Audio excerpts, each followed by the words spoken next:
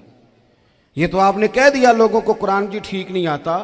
تو یہاں تو بیچاری بیبیاں جن کو صحیح پڑھنا نہیں آتا وہ مشن بنا لیتی ہیں کہ میں نے اتنے 100 کو قرآن پاک پڑھانا ہے، بیوہ ہو گئی ہوں، طلاق یافتہ ہو گئی ہوں، ساری زندگی قرآن پڑھاؤں گی. ہم کیوں یہ مشن نہیں بناتے؟ کیوں اس طرف سفر نہیں کرتے؟ ایک تو دینی معلومات میں، دینی علوم میں اپنے آپ کو لگائیں اور ذوق پیدا کریں کہ جو چیزیں مجھے نہیں آتی میں نے وہ سیکھنی ہے، جو معاملات مجھے نہیں آتے میں نے ان کی طرف سفر کرنا ہے. ایک تو اپنا یہ مزاج بنائیں. اور جب آپ دینی علوم سیکھتے ہیں تو پتہ ہے کون سا منظر قائم ہوتا ہے؟ منظر وہ بنتا ہے کہ حضرت ابو ہریرہ بھی دین سیکھا کرتے تھے، حضرت عبداللہ ابن عمر بھی اصحاب صفہ میں رہا کرتے تھے، حضرت انس بن مالک بھی رہا کرتے تھے. اور ایسا منظر بنتا ہے کہ حضرت سیدہ خدیجہ الکبریٰ رضی اللہ تعالیٰ عنہ فرماتی ہیں سیدہ فاطمہ حضور کی گود میں بیٹھی ہوتی تھی اور نبی پاک سے باتیں پوچھتی تھی اور حضور انہیں بتا رہے ہوتے تھے. سیدہ عائشہ حضور سے دین کی باتیں پوچھتی. چوتھا حصہ ہماری فقہ کے اصول حضرت فاطمہ کی، حضرت عائشہ صدیقہ کی مرویات پر مبنی ہیں. اگر ہماری بچیاں چھوڑ دیں ڈائجسٹ پڑھنا، چھوڑ دیں ادھر ادھر کی مووی دیکھنا اور وہ کتاب و سنت پر آ جائیں تو بہت سارے مسائل ایسے ہیں جو الجھنے سے پہلے ہی سلجھے ہوئے ہوں. دینی تعلیم کا مزاج اور ذوق. اور دوسری آیہ کریمہ میں نے تلاوت کی، اللہ کریم نے قرآن مجید میں فرمایا یا ایھا الذین آمنوا قوا انفسکم واہلیکم نارا، اے ایمان والو خود بھی دوزخ کی آگ سے بچو اور اپنے گھر والوں کو بھی بچاؤ.